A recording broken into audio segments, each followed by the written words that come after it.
ชะตาชีวิตไม่ได้ขึ้นกับหมอดู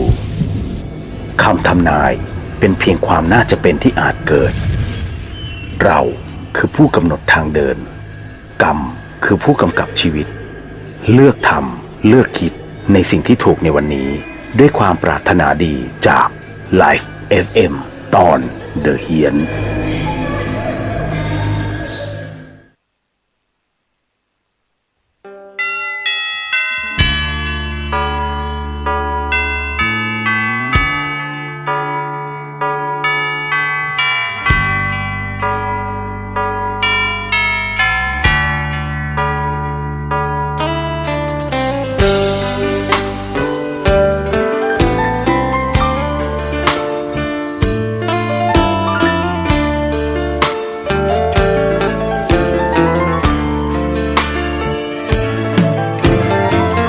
เชิญชวนทุกท่านเข้าวัดเข้าวาฟังธรรมะจากหลวงตาเสริมชีวาให้สุขสดใสยึดมั่นหลักธรรมคำสอนไว้ให้ขึ้นใจความดีรีบทำกันไว้หญิงชายอย่าได้นายนี้เชิญชวนทุกท่านเข้าวัดเข้าวาทำบุญด้วยจิตศรัทธาผลบุญพาให้เราสุขีจะทำการใดนำใช้ในสิ่งดีดีทำบุญให้ทานวันนี้ไม่มีใครว่าใครชังสมัยก่อนประทับใจปู่ย่าตายายวันพระไม่เคยเบื่อหน่ายจำได้ไม่ลืมสักครั้งเหตุใดวันนี้มีคนเข้าวัดน้อยจังอยากให้เหมือนก่อนอีกครั้งฝากความหวังกับคนรุ่นใหม่เชิญชวนทุกท่านเข้าวัดเข้าวารับศีลรับพรหลวงตาเสริมคุณค่าให้กับจิตใจกระทำความดีเรื่องนี้ไม่ต้องอายใครว่างจากการงานเมื่อใดเชิญชวนท่านไปทำบุญ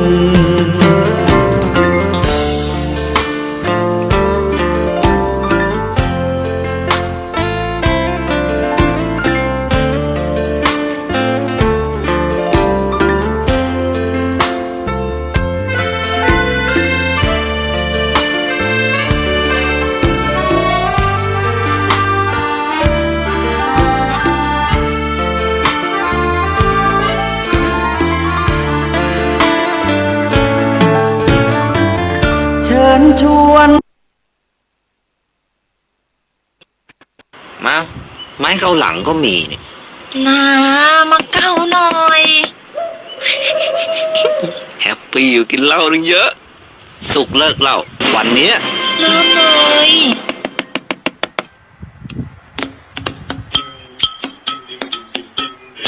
บ้านเบอร์เรอเปิดไฟสะอาซาอามายังบ่นแสบตาว่าคนหายไปไหนดูพี่แว่นนั่นสิครับเปิดน้ำกินกันเข้าไปอยากถามว่าทำไมบ้านพี่มีเกิดเรื่องไงครับอย่างนี้ต้องหารสองเปิดทีวีทิ้งไว้แต่ไม่ชอบดูพี่ทำอย่างนี้กันหนูมันบาปรู้ไหมดูพี่อ้วนสิคะอาบน้ำอย่างนี้กะใจเรียกลูกหลานมามากมายให้มาอยู่ใต้พุงอย่างนี้ต้องหารสองอย่างนี้ต้องหารสองญาติก็จะไปใจก็จะขาดญาติเห็นเปลืองกระดาษญาติเลยไม่อยากไปฟังเพลงนี้จบแล้วไม่รู้จะช่วยยังไงรวมพลังร่วมใจคิดก่อนใช้ทุกทีอย่างนี้ต้องหารสองอย่างนี้ต้องหารสอง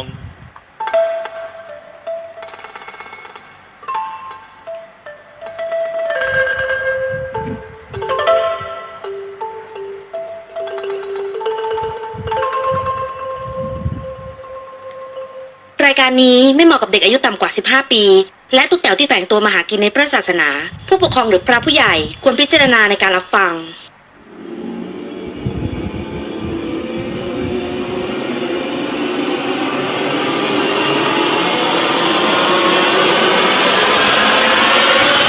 เดอะเฮียน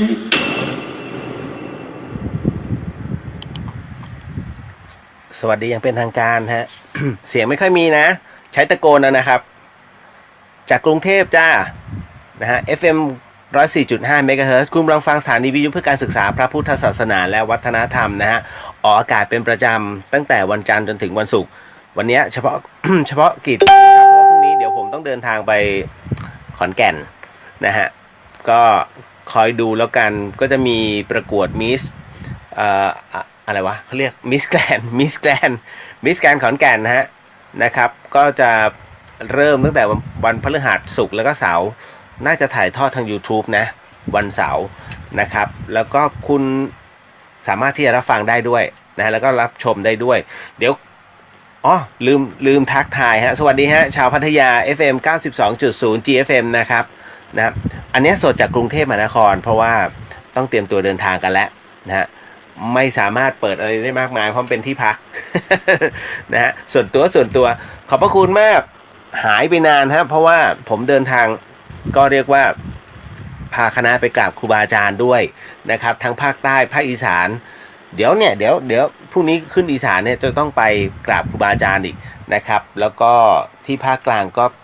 ตอนนี้ก็ค่อนข้างจะมีอะไรมากมายพอสมควรผมจะกลับไปทีเนี่ยวันน่าจะเป็นวันพุธวันพฤหัสหน้าเนาะนะฮะแล้วก็จากนั้นก็จะมีภารกิจก็คือนำเอาสิ่งของเนี่ยนะฮะไปให้กับน้องๆที่บนดอย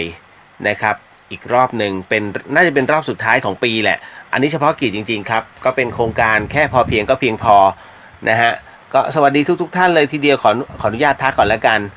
นะฮะคุณอนุรุสวัสดีครับพี่เลียวสบายดีนะครับสบายดีจ้ะอันให้นี่แหมเกือบจะได้เจอกันแล้วถ้าได้งานนะ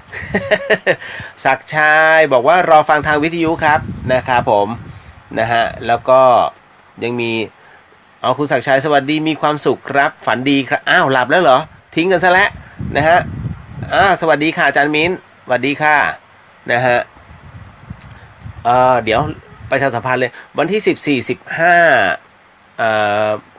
มิถุนายนนะครับคือเดือนหน้าเนี่ยก็อย่าลืมนะฮะก็จะมีงานพิธีเรียกว่าส่งน้ำพระธาตุครูบาสิงห์ทองที่วัดป่าบุกนะครับท่านใดที่อยู่ป่าซางนะฮะหรือว่าอยู่แถวบริเวณนั้นนะเขามีอะไรนะฟุตบอลการกุศลน้องๆดาราช่อง7นะฮะร่วมกับทีมรวมของป่าบุกทั้งหลายเนี่ยเขาก็ไปนะฮะไปเตะบอลการกุศลกันที่นั่นนะครับก็ไปชมกันได้นะครับวัดป่าบุกนะฮะอยู่ที่ป่าซางนะฮะยอดสวัสดีครับพี่เลียวสวัสดีครับผมคุณศักดิ์ชัยสวัสดีมีความสุขครับดูแลสุขภาพด้วยครับก็ว่าจะไปขึ้นทะเบียนฮะพรุ่งนี้วันสุดท้ายนะจ๊ะใครที่มีโรคภัยไข้เจ็บแล้วเขาจะเปิดอนุญาตให้ถือคุณสามารถที่จะอะไรล่ะเขาเรียกว่าได้รับน้ำมันกัญชาแล้วก็พกพาได้อย่างถูกต้องตามกฎหมายพรุ่งนี้วันสุดท้ายนะฮะเชียงใหม่ไปได้ที่สาธารณสุขนะครับส่วนกรุงเทพมหานครแล้วก็ปริมณฑลเนี่ยก็ขอที่อย่อยฮะอย.ไปได้นะฮะพวินรายงานตัวครับพี่เลียวสวัสดีครับผมนะฮะเสียงมันอาจจะมันไม่ใช่เหมือนไมค์นะฮะมันเป็นโทรศัพท์ล้วนๆเลยผมเพียวมากนะฮะณตอนนี้ครับผมเทวดาเดินดินสวัสดีครับนะฮะสวัสดีครับนะฮะโอ้คุณสิชาสวัสดีครับพี่เลียวสวัสดีค่ะนะฮัลโหลว่ายังไงโอ้โหนะฮะเด่นสวัสดีครับพี่ขบวนถึงมูลนิธิแล้วนะครับฮะกลับแล้วเหรอถึงกรุงเทพแล้วเหรอโอ้เสียดายไม่งั้นจะไปแล้วหัวเฉียวโทเอ้ยนะฮะพี่ยังอยู่ที่กรุงเทพด้วยนะครับพวินสันกำแพงครับพี่เลียวโอ้เป็นไงมั่งอากาศหลังจากที่ฝนไม่ตก นะฮะมุกมิกสวัสดีครับพี่เลียววันนี้ได้ฟังสักทีก็ฟังกันแบบสด เฮ้ยขวัญเพื่อนฮะเพื่อนผมไม่มีคำทักทายมีแต่สัญลักษณ์ดีๆมาให้ นะฮะรันนะฮะสวัสดีครับดีครับพี่เลียวสวัสดีครับนะฮะโอ้โหหมอสวัสดีฮะนะครับหมออู๊ดนะฮะหมออู๊ดยังติดพี่อยู่นะหมออู๊ดใบหวยพี่ผิดนะฮะถูกกินนะครับ นะแล้วก็คุณณัฐพลดีครับไอเรียวเป็นยังไงบ้างสำหรับวันวิสาขบูชาที่ผ่านมาได้ทำบุญกันไหมฮะเพราะว่าผมบอกเสมอนะฮะว่าขึ้น15ค่ำของทุกเดือนแล้วเดือนนี้มันเป็นเดือนที่พิเศษมากอันเนื่องมาจากว่าถ้าคุณทำบุญให้กับผู้ที่ล่วงลับไปแล้วบุญนี้จะถึงพร้อมทั้งหมดเป็นบุญเขาเรียกบุญคูณ2นะฮะด้วยเป็นวันวิสาขบูชานะฮะเป็นวันที่องค์พระสัมมาสัมพุทธเจ้าประสูติตรัสรู้แล้วก็ปรินิพพานเขาเรียกว่าต้องบอกว่ามันเป็นดวงแห่งกำลังนะฮะถ้าทำบุญในวันนี้เขาบอกว่าบุญนี้จะถึงเขาเรียกพุ่งขึ้นไปเลยนะฮะถึงพร้อมให้กับผู้วายชนนะครับของพวกเราเนี่ยทันทีเขาเรียกว่าขึ้นทันทีฮะอันนี้หลวงปู่ดูเป็นคนบอกมันเป็นการทำบุญแบบชนิดพิเศษนั่นคือขึ้น15ค่ำนะฮะผมจะพูดประจำย้ำเสมอแต่ต้องขอประทานโทษด้วยสำหรับน้องๆที่ไปพิธีอโหสิกรรมแล้วก็ไม่เจอพี่เลียวเพราะว่าผมมีภารกิจที่กรุงเทพมหานครนะฮะแล้วก็คือต้องตะเวนอะไรหลายๆที่พอสมควรเลยทีเดียวครับนะฮะไม่สามารถพวินบอกสันกำแพงร้อนมากๆครับพี่จ้านะแหมหมอ หมอบอกหวยพี่ผิดว่าหมอแก้ตัว นะฮะแม็กสวัสดีฮะนะครับเด่นว่างๆเข้ามาเที่ยวนะครับเด่นอยู่ถึงสัปดาห์หน้าว่ะพี่กล่าวจะขอนแก่นสัปดาห์หน้าแล้วเดี๋ยวจะเข้าไปนะฮะคุณณัฐพงศ์ดีครับไอเรียวสวัสดีครับพวินเย้ทักกันด้วยผมขออนุโมทนาบุญนะจ๊ะเฮ้ยพี่ทักทุกคนแหละพวินถ้าลองเขียนทักมาถ้าไม่ทักไม่ใช่พี่เรียวฮะหญิงใดสวัสดีครับพี่เรียวสวัสดีฮะโอ้กิ๊กบายดีนะบายดีนะฮะว่าจะชวน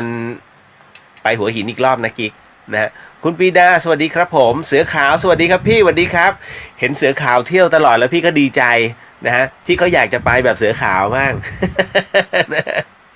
ว่างๆเรียกกันมั่งนะฮะพี่ไปได้ตลอดนะจ๊ะคุณผู้ฟังครับคือต้องบอกว่าก็คิดถึงหลายๆคนเพราะว่าผมไม่ได้ออนอะไรบ่อยๆอันเนื่องมาจากว่ามันมีเหตุเรื่องราวมากมายที่จะต้องทำมันไม่ว่างจริงนะคือถ้าว่างคือน้องๆที่อยู่ร่วมกับพี่เลียวจะรู้ว่าถ้าผมว่างเนี่ยผมเต็มที่แต่ถ้าผมไม่ว่างก็คือมันไม่ว่างอ่ะมันจะทำยังไงได้นะฮะเอาครับผมอย่าลืมนะเราติดกันนะเสือขาวนะฮะมุกมิกเตลขึ้นดอยปวดขาสุดๆแต่อิ่มบุญอิ่มใจน่านโมทนาสาธุฮะคุณณัฐพงศ์บอกว่าเดินทางบ่อยดูแลตัวเองด้วยครับพี่บุญรักษาและโมทนาบุญครับสาธุอย่างสัปดาห์ที่แล้วเนี่ยผมขึ้นไปที่แม่สายเพื่อที่จะไปดูหินเขียวโขงหินแม่น้ำโขงฮะคุณผู้ฟังท่านใดที่รู้แหล่งหินแม่น้ำโขงเนี่ยช่วยบอกผมทีเพราะว่าจะเอาไปแกะฐานพระในวันที่17สิงหาคมผมต้องนำคณะขึ้นไปเพื่อที่จะถวายฐานพระที่เป็นหินเขียวโขงนะฮะร่วมกับพระพุทธรูปแล้วก็ด้านฉัตรด้านบนเป็นทองคำแท้เนี่ยฮะก็นำไปไว้ที่วัดใหม่บ้านตาลนะฮะของหลวงปู่คำบ่อนะที่สกลนครนะครับอันนี้ก็ไม่ได้บอกบุญแต่ว่าถ้าใครรู้แหล่งช่วยบอกพี่หน่อยนะครับอันนี้ขึ้นไปที่เชียงรายแล้วนะฮะก็ได้ของช่างใหญ่นะฮะได้ของหลายๆท่านที่บอกแหล่งมานะฮะแต่ว่าเดี๋ยวคือถ้ามีหลายที่มันก็ดีเนาะ นะฮะเสือขาวบอกว่าโอ้คิดถึงเหมือนกันครับพี่แน่นะฮะเด่นบอกว่าอยู่พสวตลอดใช่ไหมที่มูลนิธิแล้วเดี๋ยวเจอกันเดี๋ยวจะเข้าไปนะฮะให้เด่นเจาะหัวอีกรอบหนึ่งนะฮะซีโตสวัสดีนะฮะเขาอยากไปร่อนทองด้วยชวนไปด้วยนะร่อนทองที่บ้านร่อนทองที่ตำบลร่อนทองฮะก็อยู่ที่บางสะพานไม่ใช่เรื่องง่ายนะกว่ามันจะได้เนี่ยสุดๆเหมือนกันครับก็ ผู้ที่ร่อนทองได้เขาก็จะนำทองนะมาร่วมหล่อนะฮะพระพุทธรูปที่เป็นปรางประทานพรฮะเรียกว่าพระพุทธเมตตานะครับเรียกง่ายมากไม่ต้องไปตั้งชื่อวิริสมาหลามันจำยากพระพุทธเมตตาจบเลยนะครับก็จะเอาไปไว้ที่วัดใหม่บ้านตาลนะที่อำเภอพนานิคมถ้าจำไม่ผิดนะฮะพนานิคมนะฮะสกลนครพวินบอกว่าผมมีอยู่ไม่ก้อนเล็กๆไม่เอาเขาใช้ฐานประมาณเท่าไหร่20 เซนเนี่ย20ประมาณเนี้ยนะฮะก็เอาการอยู่ราคาหลายแสนอยู่นะครับมาเข้าสู่เรื่องราวก่อนนี้ก็ทักกันหมดเลยอ่ะ ทักจนพี่ไม่ได้อ่านข่าวอ่ะนะฮะคุณพี่พัฒน์พงศ์สวัสดีครับพี่สวัสดีครับนะแล้วเจอกันฮะเด่นนะฮะเอาเข้ามาสู่เรื่องราวก่อนดีกว่านะครับเพราะว่ามันมีหลายเรื่องราวคุณผู้ฟังครับเอาข่าวแรกก่อนเลยดีไหมไม่ต้องพูดมากเพราะว่าเดี๋ยวต้องเข้าเรื่องหลอนแล้วนะวันนี้ผมมีเวลาสั้นมากพรุ่งนี้เดินทางแต่เช้ามันเป็นเรื่องราวที่เขาบอกอย่างนี้ไม่เชื่อก็ต้องเชื่อคุณผู้ฟังเพราะว่าข่าวเนี่ยเขาบอกว่าขนหัวรุกเมื่อรปภ.วัยดึกนี่ฮะเขาคนนี้ตายมาแล้ว3 วันฮะแล้วอืดอยู่ในห้องเพื่อนเนี่ยงงมากเพราะว่าเพื่อนบอกว่าเฮ้ยเมื่อวานยังได้คุยกันอยู่เลยนะครับเรื่องราวตรงนี้เกิดขึ้นที่กรุงเทพนี่แหละคุณผู้ฟังไม่น่าเชื่อนะฮะรปภ.วัย64 ปีเสียชีวิตนานกว่า3 วันเพื่อนสนิทเนี่ยเผยว่าเมื่อวานเอาข้าวมาให้เนี่ยยังคุยกันอยู่เลยนะฮะณตรงนี้เหตุเกิดขึ้นที่สถานีตำรวจราชบุรณะฮะเขาได้รับแจ้งว่ามีผู้เสียชีวิตภายในห้องเช่าแห่งหนึ่งในซอยประชาอุทิศที่27นะฮะต้องบอกว่าเป็นอาคารพาณิชย์ดัดแปลงเป็นห้องเช่าเนี่ยสูง3 ชั้นจุดเกิดเหตุอยู่บริเวณชั้น2ครับผู้เสียชีวิตเป็นชาย1 รายสภาพศพเนี่ยเสียชีวิตมาแล้วไม่ต่ำกว่า3 วันร่างกายเน่าเปื่อยส่งกลิ่นเหม็นผู้ตายชื่อนายธานีอายุ64 ปีฮะเป็นชาวสงขลาเป็นหัวหน้าพนักงานรักษาความปลอดภัยของบริษัทแห่งหนึ่งครับจากการสอบถามคนที่พบศพคนแรกเนี่ยคือนางวันดีนะซึ่งเป็นเพื่อนสนิทของผู้ตายนางวันดีเขาก็ได้เล่าเหตุการณ์ว่าโดยปกติแล้วเนี่ยตนจะนำเอาข้าวไปให้ผู้ตายที่ห้องพักเป็นประจำแล้วเมื่อวานเนี้ยเวลาประมาณบ่าย 3ตนก็ได้ทอดปลาไปให้3 ตัวกับไอศครีม1 กล่องเพื่อนำไปให้ผู้ตายได้รับประทานโดยตนนั้นได้ยืนพูดคุยกับผู้ตายที่หน้าห้องใช้คำนี้เลยฮะว่า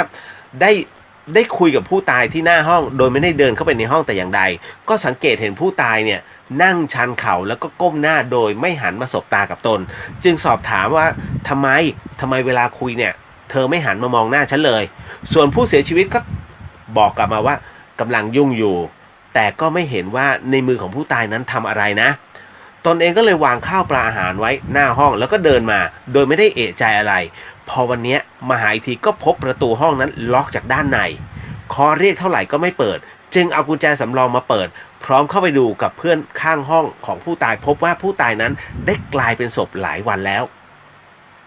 ตรงนี้เนี่ยคุณวันดีก็ย้ำเหลือเกินว่ารู้สึกงงอีฉันงงมากเพราะว่าเมื่อวานเนี้ยยังคุยกับผู้ตายอยู่เลยตรงนี้ฮะ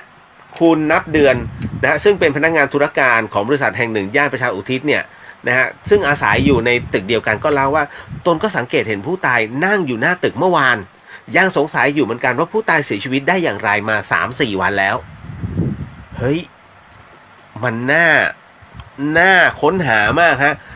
ทั้งหมดทั้งมวลเนี่ยพนักงานสอบสวนสถานีตำรวจนครบาลราชบูรณะเขาได้ให้อาสาสมัครของปเต็กตึงเนี่ยนำร่างผู้เสียชีวิตไปส่งพิสูจน์หาสาเหตุการเสียชีวิตที่นิติเวชศิริราชนะฮะก่อนที่จะให้ญาติมารับศพไปประกอบพิธีทางศาสนาต่อไปเบื้องต้นก็คาดว่าผู้ตายเนี่ยเสียชีวิตน่าจะเป็นโรคส่วนตัวฮะนะครับอันนี้ก็เป็นอีกหนึ่งเรื่องราวเฮ้ยตายแล้ว3 วันนะฮะไม่ใช่ธรรมดาและมาอีกหนึ่งเรื่องราวแล้วกันก่อนที่ไปเข้าเรื่องคุณหมอน่ารักที่หลายๆคนพูดถึงเสมอนะฮะคนนี้เหตุการณ์นี้เกิดขึ้นที่โคราชนะคุณผู้ฟังครับที่ชุมพวงครับชาวบ้านและกู้ภัยเขาระดมค้นหาหนุ่มคนหนึ่งที่เขาเข้าไปในป่าอ้อยแล้วก็หลงอยู่ในนั้น4 วันฮะหลังจากนั้นมีคนบังเอิญพบเห็นกลางดึกกระทั่งล่าสุดไปเจอตัวในสภาพที่อิดโรย พบว่าเป็นผู้ป่วยจิตเวชแต่ขาดยานั่นเองครับเจ้าหน้าที่กู้ภัยสว่างเมตตาชุมพวงเนี่ยพร้อมกับชาวบ้านนะครับของที่ตำบลชุมพวงอำเภอชุมพวงของโคราชเนี่ยเขาระดมกำลังตามหานายกมลนะหลังจากที่ญาติได้แจ้งว่าได้หายตัวไปจากบ้านเมื่อวันที่16พฤษภาคมที่ผ่านมาล่าสุดเนี่ยเมื่อช่วงกลางดึกมีคนหาของป่าพบเห็นนายกมลเนี่ยวิ่งเข้าไปในป่าอ้อยที่บ้านขุนละครซึ่งห่างจากจุดที่หายไป10กิโลฮะจึงระดมเจ้าหน้าที่แล้วก็ชาวบ้านเนี่ยออกตามหานะฮะทั้งป่าอ้อยป่ามันสำปะหลังและก็ป่าเบญจพรรณกระทั่งในที่สุดเวลาบ่าย2:30ของเมื่อวานเนี้ยก็พบเห็นนายกมลซุกตัวอยู่ในป่าอ้อยด้วยอาการที่อิดโรยฮะหลังจากที่ไม่ได้กินอาหารมาเป็นเวลา4วัน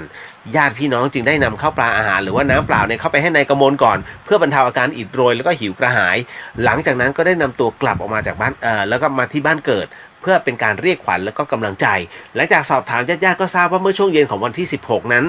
นายกมลได้เกิดอาการคลุ้มคลั่งครับคุณผู้ฟังนะฮะหวาดผวาแล้วก็วิ่งหนีออกจากบ้านไปญาติๆพยายามตามตัวแต่ก็ไม่เจอนะ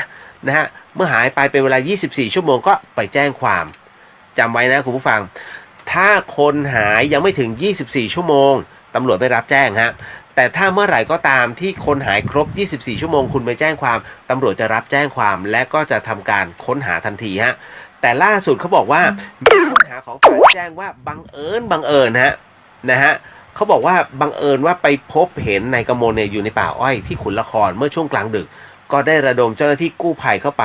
นะฮะจนกระทั่งเจอตัวนั่นเองนี่แหละเรื่องราวถือว่าฟลุกโคตรนะฮะ เอาล่ะมาต่อมาอีกหนึ่งเรื่องราวแล้วกันฮะคุณผู้ฟังหลายคนวันนี้อาจจะเห็นในทางสื่อโซเชียลเพราะว่าคุณหมอนะคุณหมอท่านหนึ่งนะเป็นสัตวแพทย์สาวเธอคนนี้ช่วยชีวิตทารกคลอดกลางถนน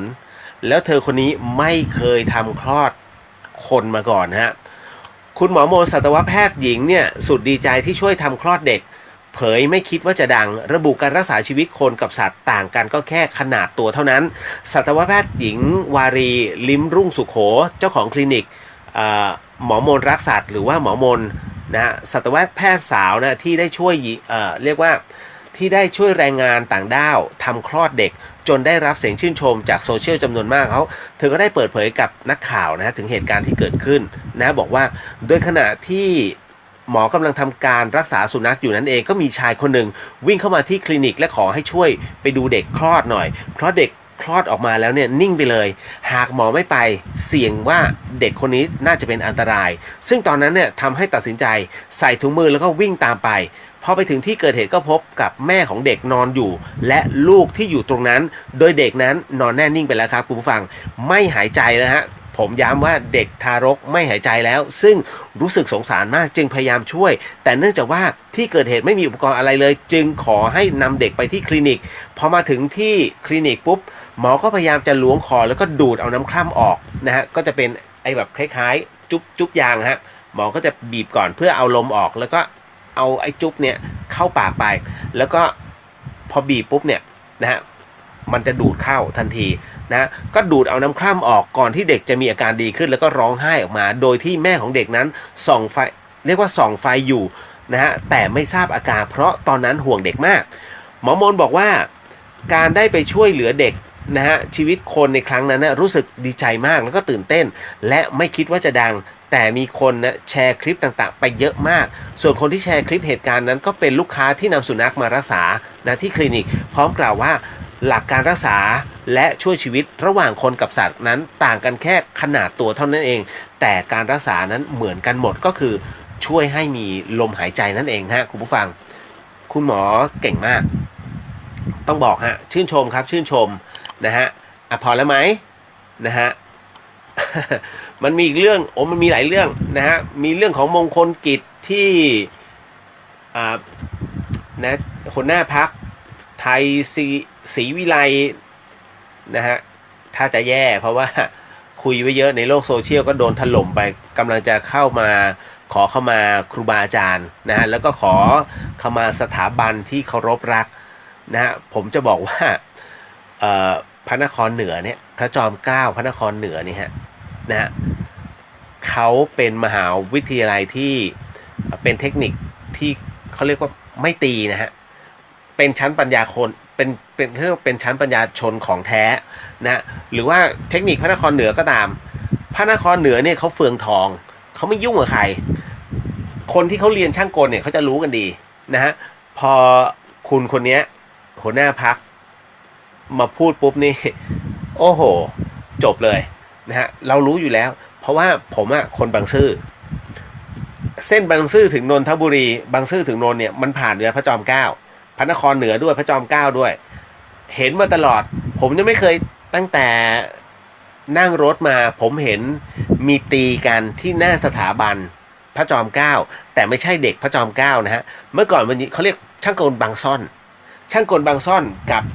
ช่างกลนนท์อะไรพวกนี้เขามาตีกันก็คือประมาณว่าแถวๆนั้นน่ะแต่เขาก็ตีกันแล้วก็แยกย้ายกันไม่ได้มีอะไรฮะอันนี้ผมรับประกันได้นะฮะคือเราอยู่ตัวนั้นจะรู้แล้วโมทั้งเพ นะฮะพอแล้วเดี๋ยวไปถล่มเขามากเขาว่าเอานะเดี๋ยวเขาร้องไห้นะขออนุญาตนิดนึงน้องชวีวันนะฮะสวัสดีครับพี่เลียวใช่ไหมไม่ใช่คุณน้องชีวานนท์อ่านชวีวันได้ไงวะพี่เลียว สวัสดีครับนะฮะคุณพี่แล้วเรื่องท้าวเวสสุวรรณล่ะครับรอฟังอยู่เฮ้ยท้าวเวสสุวรรณเหรอเดี๋ยวก่อนขอติดไว้ก่อนได้ไหมยังใจเย็นๆนะฮะคุณพี่พัฒพงษ์แหมผมลืมไปแล้วเนี่ยขออภัยด้วยจริงๆนาสวัสดีค่ะนะครับยุ้ยตอนนี้เราอยู่ฤดูอะไรงงไปหมดแล้วบอกแล้วว่าฤดูร้อนจะยาวนานฮะเมืองเหนือ คุณโยวายุข่าวขึ้นดอยสุเทพครับ9วันนี้มาทันครับสวัสดีคุณพี่คุณพี่พัฒพงษ์คิดถึงไงพี่เลยทักน่ารักมากนะฮะเอาละไปเข้าเรื่องราวตรงนี้เดี๋ยวมีน้องทักมาบอกว่าแป๊บหนึ่งนะเหมือนกับว่าน้องเขาแป๊บหนึ่งนะฮะแป๊บหนึ่งอันนี้มันคือน้องเขาอินบ็อกซ์มาแล้วพี่ไม่รู้คือในขณะที่จัดสดเนี่ยผมจะไม่ค่อยมีเวลาอะไรมากมายในเรื่องของการไปตอบนะฮะอันนี้บอกไว้ก่อนนะเดี๋ยวขออนุญาตนิดนึงเน็ตมันช้านะฮะนิดนึงเดี๋ยวนะครับนาใช่ไหมคะนาถามอะไรเอ่ยแป๊บหนึ่งขอดูก่อนฮะสวัสดีค่ะเจอคุณพี่ไลฟ์สดพอดีอยากมีเรื่องนาฮะต้องเว้นวรรคนิดนึงนะครับคือมีเรื่องก็มีเรื่องคืออยากมีเรื่องรบกวน ถ้าเว้นวรรคผิดชีวิตเปลี่ยนทันทีนะฮะอยากมีเรื่องเนี่ยนะฮะมีเรื่องรบกวนถามค่ะว่าเมื่อวานได้ยินเสียงสวดมนต์วันนี้ก็ได้ยินเสียงแต่วันนี้ได้ยินไม่นานคืออะไรคะได้ยินคนเดียวค่ะถ้ารู้ช่วยตอบด้วยได้ยินเสียงสวดมนต์เนี่ยเป็นเรื่องที่ดีมากฮะนาฮะผมจะบอกว่าคนที่ได้ยินเสียงสวดมนต์เนี่ยคือมันเหมือนกับว่าเอาความเชื่อส่วนตัวเลยนะฮะผมเนี่ยเคยได้ยินเสียงสวดมนต์กำลังยืนล้างจานอยู่นะฮะและปรากฏว่ามีเสียงสวดมนต์มาใกล้ๆนะฮะผมเคยถามพระอาจารย์นะฮะพระอาจารย์ผมก็คือพระอาจารย์กบบอกว่าโอ้เนี่ยแสดงว่าได้ยินเสียงเหมือนกับว่าเทวดามาสวดมนต์ให้เราได้ยินนะฮะเพราะฉะนั้นเนี่ยถึงตรงนี้เสร็จปุ๊บเนี่ยเดี๋ยวล้างจานเสร็จหรือว่าทำอะไรเสร็จปุ๊บก็ไปสวดมนต์แล้วก็ไปนั่งสมาธิเดี๋ยวเย็นนี้ทำวัดเย็นนะฮะแล้วก็จะมีสิ่งอะไรดีๆเข้ามาแล้ววันนั้นเนี่ยผมจำได้ว่าทำวัดเย็นแล้วช่วงค่ำๆมั้งนะฮะเหมือนมันมีเรื่องดีๆเข้ามาจริงๆอย่างที่พระอาจารย์บอกคือถ้าได้ยินเสียงสวดมนต์นะฮะอันนี้เป็นสิ่งดีครับนะอันนี้บอกไว้ก่อนนะจ๊ะตอบแล้วพวินบอกว่าตลกมุกพี่คืออะไรนะฮะคุณจิตรพัฒน์สวัสดีครับพี่เลียวสวัสดีครับผมนะฮะไปเข้าสู่เรื่องราวกันเลยดีกว่าคุณผู้ฟังครับเพื่อไม่ให้เสียเวลานะฮะเพราะว่าวันนี้ก็หลายเรื่องอยู่มันก็ไม่ได้หลายเรื่องนะมันก็พอมีกับเขาเอาละมาเฮ้ย โอ้กิ๊กขอโทษทีวันนี้ไม่ได้เอานายอีทมาโชว์เพราะอยู่กรุงเทพนะจ๊ะขออนุญาตแล้วกันเดี๋ยวขออนุญาตไปเข้าจิงเกิลนะครับแล้วเดี๋ยวกลับมาพบกับเรื่องราวหลอนๆในเดอะเฮียนครับ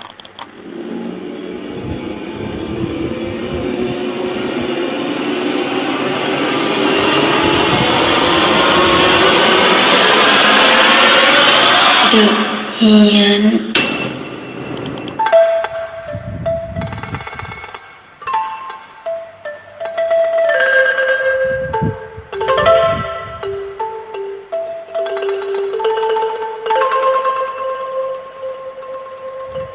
รายการนี้ไม่เหมาะกับเด็กอายุต่ำกว่า 15 ปี และตุ๊กแต๋วที่แฝงตัวมาหากินในพระศาสนา ผู้ปกครองหรือพระผู้ใหญ่ควรพิจารณาในการรับฟัง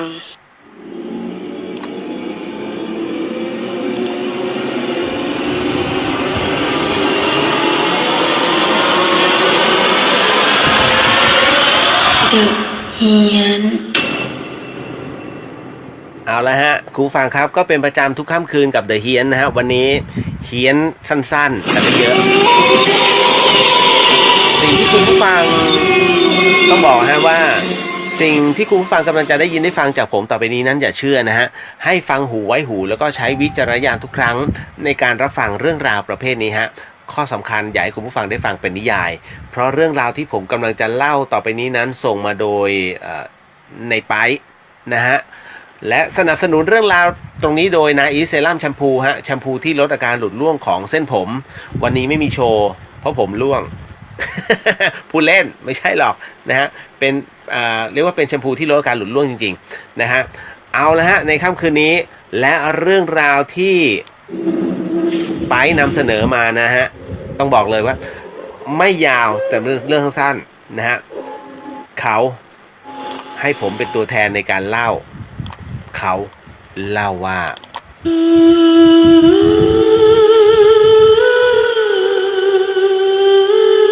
ไปเขาบอกว่าอย่างนี้ฮะคุณฟังครับเขาบอกว่า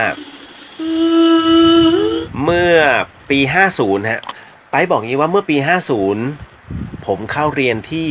มหาวิทยาลัยแห่งหนึ่งครับในจังหวัดแพร่คือในชั้นปี1เนี่ยทุกคนต้องเข้าพักที่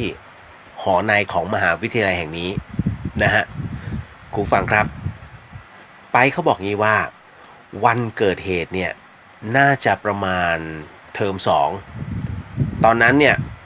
ไปบอกว่าผมก็เริ่มออกไปเที่ยวกินเหล้าแล้วนะฮะตามหอรุ่นพี่ที่อยู่นอกมหาวิทยาลัยได้บ้างแล้วนะฮะซึ่งในคืนนั้นน่ะก็เป็นปกติเหมือนกับที่ผ่านๆมานะฮะก็คือออกไปด้านนอกมหาวิทยาลัยแล้วก็กลับเข้ามาในมหาวิทยาลัยประมาณ4 ทุ่มนะแต่วันเนี้ยปรากฏว่าไปกินเหล้าแล้วเขากลับมาฮะในขณะที่ตัวไปเขาบอกงี้ฮะว่ากำลังขี่รถมอเตอร์ไซค์เนี่ยเข้ามาที่มหาวิทยาลัยฮะปรากฏว่าพอเขาขี่เข้ามาเสร็จปุ๊บมาเจอกับลุงที่เขาขายไอติมขายไอศครีมเนี่ยฮะปรากฏว่าลุงคนนี้จอดรถอยู่ตรง3 แยกไอ้ตรงทางเข้าหอชายเนี่ยนะต้องบอกว่าเลยไปก็จะเป็นหอหญิงและลุงคนนี้เขาจอดอยู่นะอยู่ตรงเนี้ยปากทางของหอชายผมก็เลยจอดรถฮะไปบอกผมก็เลยจอดรถแล้วก็ทักไปครับพี่เลียวนะฮะไปบอกว่าผมทักลุงไปนะบอกว่าดึกป่านนี้แล้วทำไมลุงยังไม่กลับบ้านอีกหรือเมา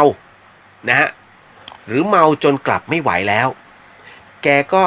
ต้องบอกว่าคือโดยปกติแล้วไปบอกว่าผมเห็นแกเนี่ยกินเหล้านะฮะแกชอบกินเหล้าอยู่เรื่อยๆนะฮะลุงคนนี้มาขายในมอเนี่ยฮะคนนี้เลยมาเป็นประจำซึ่งคุณลุงคนนี้ก็ไม่ยอมตอบไปบอกว่าลุงคนนี้ไม่ยอมตอบผมนะพี่เลียวนะฮะน้องบอกว่าพอไม่ตอบเสร็จปุ๊บเนี่ยแกยิ้มอย่างเดียวแล้วก็กวักมือเรียกผมด้วยเรียกผมให้เข้าไปเนี่ยเข้าไปหาแต่ปรากฏว่าผมไม่ได้เข้าไปนะพี่เพราะผมเมาแล้วก็รู้สึกง่วงด้วยก็เลยบอกว่าโอ้ลุงนะฮะเขาบอกว่าไม่อยู่คุยหรอก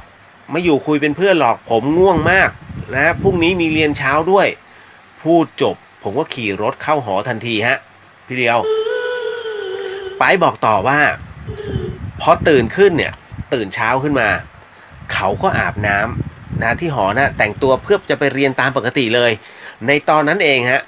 ไปบอกว่าผมขี่รถออกมาแค่หน้าหอเท่านั้นเนี่ยตอน7 โมงเช้ากำลังจะผ่านไอ้ตรง3 แยกปรากฏว่ามีเจ้าหน้าที่ของมหาวิทยาลัยเนี่ยฮะกับพระมาทำพิธีกันอยู่ตรงเสาไฟฟ้าตรงที่ลุงแกเนี่ยนะฮะลุงที่เคยเจอเมื่อคืนเนี่ยลุงขายไอติมเนี่ยจอดรถอยู่เลยเมื่อคืนเลยผมก็เลยถามไปว่ามีเรื่องอะไรกันเหรอครับปรากฏว่าพี่เจ้าหน้าที่มหาวิทยาลัยเนี่ยก็บอกว่าอ๋อนิมนต์พระมาทำพิธีนะฮะไปก็งงพิธีอะไรเหรอพี่มีพระด้วยตั้ง 4-5 รูปนะฮะปรากฏว่าบอกว่านิมนต์พระมาทำพิธีเชิญวิญญาณลุงที่ขายไอติม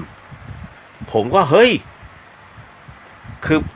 ตกใจมากในใจแต่ยังไม่ได้พูดอะไรออกไปนะแล้วก็ถามต่อไปว่าลุงขายไอติมผู้ชายที่เข้ามาบ่อยๆใช่ไหมฮะที่เมาหน่อยใช่ไหมแกก็ตอบว่าใช่ไปเลยถามว่าแล้วลุงคนนั้นแกเป็นอะไรตายครับแล้วตายตอนไหนปรากฏว่าพี่เจ้าหน้าที่คนนี้บอกว่าแกเมาแล้วขับรถชนเสาไฟฟ้าตายช่วง 1:00 ของเมื่อวานโอ้โหไปบอกพี่เลียวครับตาย 1:00ผมเจอแกตอน 4:00นี่คือสิ่งที่ผมกำลังเจออยู่เต็มใช่ไหมครับพี่เลียวที่เขาเรียกว่าผี ไปฮะอันเนี้ยน่าจะใช่คือจุดนะตรงเนี้ยผมเชื่อมั่นว่าเขามี2 อย่างนะ1ยังไม่รู้ตัวว่าตายกับ2มันไปไหนไม่ได้มันโดนตรึงอยู่นะตรงนั้นทำไมจึงเป็นเช่นนั้นผมตอบเลยว่าการเคลื่อนย้ายที่ผิดรูปแบบนะครับหรือรีบร้อนโดยไม่ได้ทำอะไรแต่ว่าสวดถอนเนี่ยน่าจะไปแล้วนะแต่ไอ้ตอนที่ย้ายเนี่ยไปเนี่ยเขาเคลื่อนไปแต่ล่างแต่ไม่ได้บอกให้วิญญาณตามไปด้วยส่วนที่บอกว่ายังไม่รู้ว่าตัวเองตายก็เพราะผมเอาตัวเองเป็นจุดเทียบนะคือตอนที่เราตายอ่ะผมอยู่จุดนั้นอ่ะจุดที่อยู่ใกล้ๆร่างตัวเองเราอยากจะเข้าไปแต่มันเข้าไม่ได้ไงพอมันเข้าไม่ได้แล้วเรามีความรู้สึกว่าเฮ้ยทำยังไงก็ได้อ่ะที่กลับมาอีกครั้งหนึ่งนะฮะมันก็เลยทำให้เรามีความรู้สึกว่าคนตายทุกคนจริงๆแล้วเขายังไม่ได้ไปไหนนะเขายังอยู่ที่บริเวณร่างของเขาเพราะว่าเขาไม่แน่ใจหรอกว่าตายจริงหรือเปล่าหรือว่าแค่ฝันหรือว่าเราจะสามารถกลับเข้าร่างได้อีกรอบหนึ่งไหมคือลุ้นไงนะฮะใครที่คิดว่าความตายน่ากลัวหรือไม่น่ากลัวตรงไหนต้องย้อนกลับไปที่ว่าตัวเองเคยฝันไหมฮะถ้าคุณเคยฝันความฝันส่วนหนึ่งคือความจริงทำไมจึงเป็นเช่นนั้นทำไมจึงเป็นเช่นนั้นก็เพราะว่าลองคิดในสภาพของตัวเองนะครับบอกว่าเฮ้ยเคยฝันแล้วมันเหนื่อยไหมเหนื่อยในการวิ่งหนีไหมเฮ้ยโดนงูฉกโอ้ยมันเจ็บจริงๆแต่มันตื่นขึ้นมาเพราะฝันฮะนั่นคือความฝันที่คุณหลุดเข้าไปในโลกแห่งความจริงนั่นคือตัวจิตเนี่ยเมื่อมันถอดออกไปคุณจะสงบได้นะฮะก็คือตอนที่คุณหลับลึกลงไปเท่าไหร่ก็ตามอธิสมานกายหรือว่ากายละเอียดของคุณเนี่ยมันหลุดออกมากายละเอียดคือกายที่มันเหนือการควบคุมคนที่สามารถควบคุมกายละเอียดได้คือคนที่ผ่านการฝึกฝนในเรื่องของสมาธิและกรรมฐานชั้นสูงอย่างครูบาอาจารย์เนี่ยฮะท่านรับรู้แต่ท่านไม่พูดทำไมจึงไม่พูดไม่ได้ถ้าพูดปุ๊บเดี๋ยวก็จะเป็นการอวดอุตริผมเชื่อมั่นว่า X-Men ในประเทศไทยมีจริง X-Men คืออะไรมนุษย์พิเศษฮะมนุษย์ที่มองเห็นผีมนุษย์ที่สามารถรับรู้เรื่องราวได้นะมากมายนะฮะก่อนใครๆและก็สามารถติดต่อกับอีกหนึ่งโลกวิญญาณได้มีจริงแต่มันมีน้อยนะฮะทำไมจึงเป็นเช่นนั้นผมย้อนกลับไปถ้าบอกว่าพระเนี่ยพระดีก็เยอะพระไม่ดีก็เยอะ เอาที่พระดีแล้วกันผมพูดถึงพระดีๆครูบาอาจารย์สายกรรมฐานที่เราไปกราบไหว้ทำไมท่านจึงไม่พูดเรื่องราวเหล่านี้คุณเชื่อว่าท่านรับรู้ไหมผมเชื่อว่าท่านรู้แต่ท่านพูดไม่ได้อยากจะพูดให้โยมได้ฟังแต่ด้วยพระวินัยท่านพูดไม่ได้ฮะถ้าพูดปุ๊บแล้วโยมคนไหนรู้สึกว่าไม่ชอบท่านอัดเทปปุ๊บบอกเนี่ยรูปเนี้ยอวดอุตริดูดิคือการอวดอุตริการอวดอุตริของพระหมายถึงว่าไม่มีในตัวตนนะฮะหมายถึงว่าความวิเศษนั้นไม่มีในตนนั้นแท้จริงเนี่ยแล้วมาอวดวิเศษอันเนี้ยเขาเรียกอวดอุตริอย่างผมเห็นผีสมมุตินะอย่างผมเห็นผีเนี่ยกรณีอย่างเนี้ยถ้าผมบวชไปนะฮะถ้าผมบวชไปแล้วผมบอกว่าผมเห็นผีผมพูดอยู่แล้วว่าผมเห็นผีสุดท้ายผมอยู่ในข่ายอวดอุตริไหมไม่อยู่นะฮะเพราะผมเห็นจริงน้องๆทุกคนรับรู้ว่าผมเห็นจริงอย่างเงี้ยเขาเรียกว่าไม่อวดอุตริเขาเรียกว่ามีวิเศษในตัวตนมันพิสูจน์ได้หลายๆคนพิสูจน์ได้แต่ถ้าบอกว่าคนคนนึงบอกเฮ้ยอยู่ๆเข้ามาไอ้ของกูเข้าแล้วนะฮะไม่ให้อ่างนะฮะไอ้อย่างเงี้ยเขาเรียกอวดอุตรินะฮะเพราะว่ามันเหมือนเป็นการแสดงละครแล้วมันไม่มีความพิเศษในตัวตนไงมันจึงเป็นเช่นนั้นอันนี้ผมสมมุติเฉยๆนะผมไม่ได้เห็นนะฮะผมไม่ได้เห็นเดี๋ยวจะบอกว่าพี่เลียวเห็นไม่นะครับต่อมาณตรงนี้นี่เองเนี่ยผมเคลียร์ให้ไปแล้วนะจบแล้วนะฮะเรื่องนี้ถ้าคนไหนยังสงสัยเรื่องราวอะไรถามมาใน Facebook นะฮะผมมีเวลาแค่เที่ยงคืนผมขอพระอาจารย์ไว้บอกว่าถึงเที่ยงคืนจริงๆเพราะพรุ่งนี้เดินทางแต่เช้าเพื่อไม่ให้เสียเวลาไปเรื่องราวต่อไปเลยดีกว่าครูฟังครับเรื่องตรงนี้ผมบอกว่าเฮ้ยมันเป็นเรื่องที่น่าสนใจมากวันนี้ผมส่งเรื่องราวเกี่ยวกับสัปเหร่อนะฮะในเพจลงไปในเพจของเดอะเฮียนผมพูดถึงในเรื่องของสิ่งที่มันผิดเพี้ยนไปจากโบราณการทำงานของสัปเหร่อนะฮะเดี๋ยวนี้ทำเป็นทีมไม่ใช่ทุกวัดนะผมไม่ได้หมายถึงทุกวัดแต่ว่าผมเห็นความประโยคคลาสสิกหลายๆประโยคนะฮะอย่างเช่นพี่ครับทำบุญนะฮะใครจะทำบุญซื้อที่ดินให้กับคนตายฮะมาใส่พานใส่พานคุณจะเห็นตอนที่เขาเอาศพเอาร่างของผู้วายชนเนี่ยฮะเขาเปิดโลงจำได้ไหมก่อนที่จะเอาเข้าเตาเผาทุกคนเลยจะเกือบทุกที่ฮะเกือบทุกที่ผมบอกเลยเกือบทุกที่ซื้อที่ดินคำถามใครซื้อศพซื้อเหรอถ้าศพซื้อศพไม่ตายศพไม่ได้ตายแล้วคุณลองดูที่ผมเขียนแล้วกันนะฮะนั่นคือทุกอย่างเนี่ยเราบรรยายจนรับเฮ้ยจริงๆเนี่ยก็บอกว่าอันนี้เป็นสำหรับเป็นสินน้ำใจสำหรับผู้ที่ช่วยกันนะฮะนำเอาสังขารเนี้ยนะฮะไปสู่สุคติภูมิก็ว่าไปนะฮะเหมือนกับเป็นค่าแรงของเขาแหละนะแต่ถ้าบอกว่าเอาไปซื้อที่ดินแล้วถ้าคุณนำไปถวายพระท่านก็ต้องใช้ตามวัตถุประสงค์นะหมายถึงว่าเอาเข้าวัดเพื่อที่จะบำรุงวัดอย่างเงี้ยถือว่าใช้ได้แต่ถ้านำไปใช้ส่วนตัวปุ๊บพระรูปนั้นทำผิดวัตถุประสงค์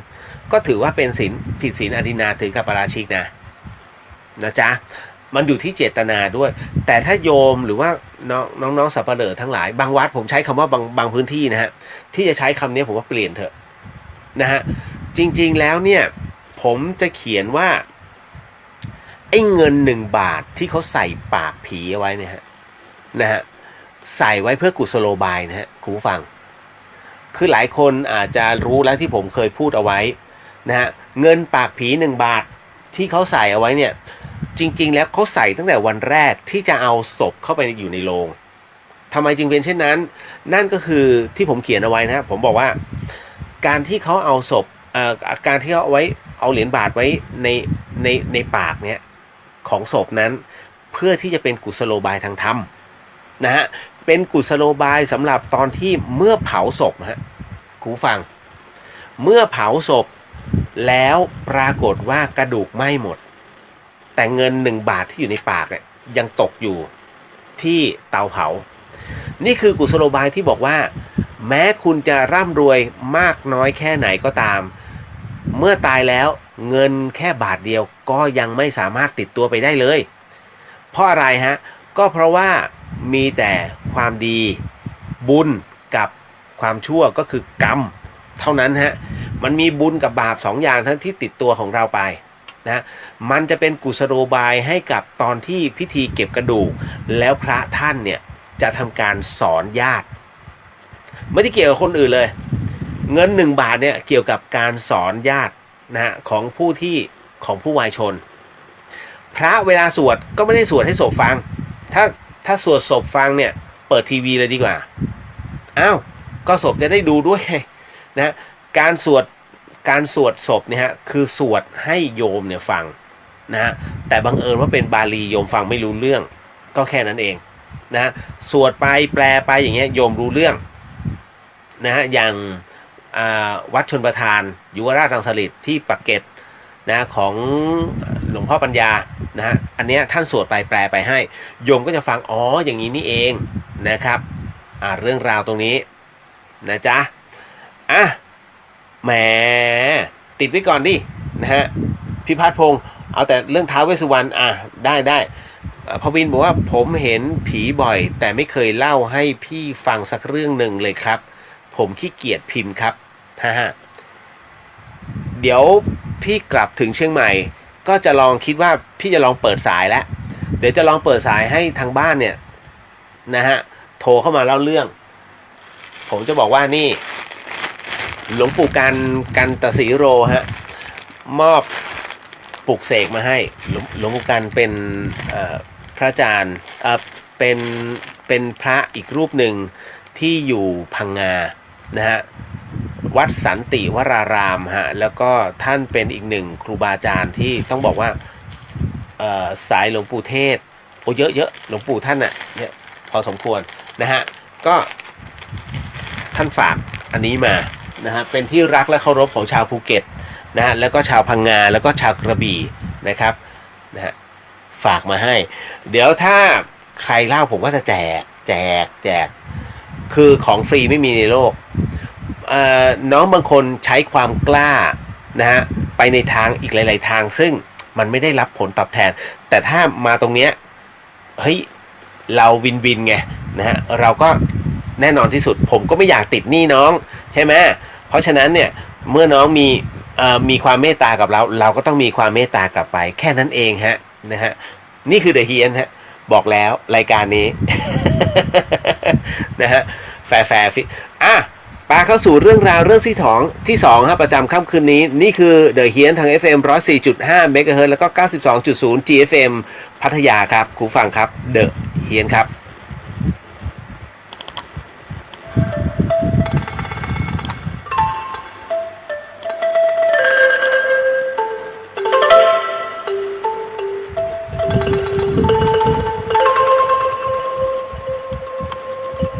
รายการนี้ไม่เหมาะกับเด็กอายุต่ำกว่า15 ปี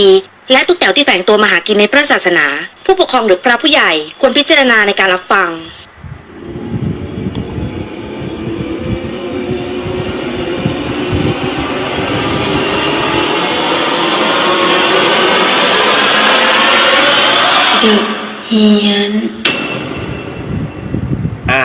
เข้าสู่เดอะเฮียนกับเรื่องราวเรื่องที่2ประจำค่ำคืนนี้ฮะคุณฟังครับต้องบอกฮะสนับสนุนเรื่องร้อนโดยนาอีเซรั่มแชมพูฮะแชมพูที่ลดอาการหลุดร่วงของเส้นผมครับและแน่นอนที่สุดในค่ำคืนนี้สิ่งที่ผมกำลังจะเล่าให้คุณผู้ฟังได้ยินได้ฟังเรื่องราวต่อไปนี้นั้นอย่าเชื่อครับให้ฟังหูไว้หูแล้วก็ใช้วิจารณญาณทุกครั้งในการรับฟังเรื่องราวประเภทนี้ข้อสำคัญอย่าให้คุณผู้ฟังได้ฟังเป็นนิยายครับเพราะว่าเรื่องที่ผมกำลังจะเล่าต่อไปนี้นั้นผมเป็นตัวแทนน้องสิงโตฮะสิงโตเล่าเรื่องให้ผมเล่าเรื่องเกี่ยวกับน้าของเขามาหาน้าเลยฮะ น้าซึ่งเสียชีวิตไปแล้วเนี่ยมาหาและเรื่องราวที่สิงโตให้ผมเป็นตัวแทนนะฮะของเขานั้นเขาเล่าว่า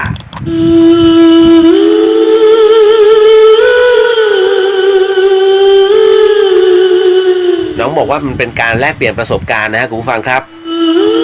เรื่องราวตรงนี้สิงโตบอกว่าเรื่องมันมีอยู่ว่าพี่เลียวครับผมโตมากับน้าตายนะฮะผมโตมากับน้าตายครับเพราะว่าพ่อกับแม่ผมเนี่ยทิ้งผมไปตั้งแต่เล็กๆโอ้ขอแสดงความเสียใจฮะนะครับบอกว่าทิ้งผมไปตั้งแต่เล็กๆยายกับน้าตายเนี่ยก็เลี้ยงผมมาครับเลี้ยงผมมาจนกระทั่งยายผมเนี่ยเสียไปตอนที่ผมอายุ17ปีตอนนี้สิงโตบอกว่าผมอายุ31แล้วครับพี่เลียวซึ่งผมก็ไปทำงานที่กรุงเทพเพราะเงินมันดีกว่าน้าตายแกก็ทำงานอยู่ทางนี้ครับนะฮะแต่เราก็ยังติดต่อกันทุกวันนะฮะจนเมื่อ10วันน้องบอกเลยฮะ10วันที่แล้ว10วันที่แล้วน้าตายเสียชีวิตเพราะคนเมาฮะคุณผู้ฟังคนเมาขับรถมาชนเธอสิงโตบอกพวกป้าๆเขาก็เลยโทรมาบอก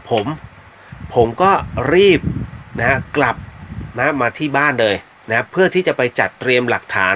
แล้วก็ไปเอาศพของน้าเนี่ยออกมาแล้วก็มาตั้งศพกันที่บ้านครับคือตอนที่เอาศพออกมาพี่เลียวผมไม่ได้มีพระนำนะครับนะไม่ได้มีพระนำศพออกอย่างที่พี่เลียวบอกแล้วเจ้าหน้าที่เนี่ยเขาก็เอาศพไปอาบน้ำแต่งตัวแล้วก็บรรจุโลงให้เลยหลังจากนั้นทุกอย่างเนี่ยดำเนินการไปได้ดีไปได้ด้วยดีนะฮะจนกระทั่งวันเสียศพวันเผาศพนะฮะขออภัยอันเนื่องมาจากว่าน้องบางท่านเขียนเป็นภาษาเหนือผมจะต้องแปลมาเป็นภาษากลางนะฮะเพราะว่ามีอีกหลายๆท่านที่ฟังอยู่นะครับน้องเขาบอกว่าจนกระทั่งวันที่จะเผาศพนี่ครับนะเขาเอาโลงขึ้นเตานะแล้วก็เปิดโลงฮะให้ญาติเห็นเป็นครั้งสุดท้ายผมเห็นหน้าของน้าตายบอกเลยฮะพอมองไปที่หน้าของศพของน้าตายเนี่ยหน้าน้าตายเนี่ยออกอาการบึ้งฮะมีคำว่าอาการเนี่ยออกอาการแบบบึ้งครับผมก็เลยหลับตาพี่เลียวหลับตาแล้วก็อธิษฐานบอกน้าว่าน้าตายครับไม่ต้องห่วงนะครับสิงโตอยู่ได้ครับเกิดชาติหน้าขอให้น้าเป็นแม่ผมนะครับแล้วจากนั้นผมก็ลืมตาขึ้นมาพี่เลียวลืมตาแล้วก็มองหน้าน้าตายอีกครั้งหนึ่งพี่เลียวครับเชื่อหรือไม่ว่าน้าตายอมยิ้มฮะหน้าของเธอเปลี่ยนเป็นอมยิ้มผมแปลกใจมากพยายามข่มไม่ให้น้ำตาไหลหรือว่าร้องไห้เพราะเขาบอกว่ามันไม่ดีนะฮะพอถึงตรงนี้เนี่ยนะสิงโตบอกว่าหลังจากนั้นพี่เลียวนะฮะหลังจากนั้นเนี่ยผมก็ลุงหนานฮะแกบอกว่าลุงหนานแกก็เอามะพร้าวมาตอกเพื่อเอาน้ำเทลงร่างของน้าตายครับเขาบอกว่าเพื่อให้ร่างกายบริสุทธิ์จากนั้นก็ทำการเผาศพทันทีผมอยู่จนตะวันตกดินก็เลยเดินกลับไปขึ้นรถผมก็เอาน้ำส้มปล่อยเนี่ยรดหัววันรุ่งขึ้นน้องบอกงี้ฮะสิงโตบอกว่าวันรุ่งขึ้นเนี่ยลุงหนานบอกว่าให้แบ่งกระดูกน้าไปผูกกับพลุ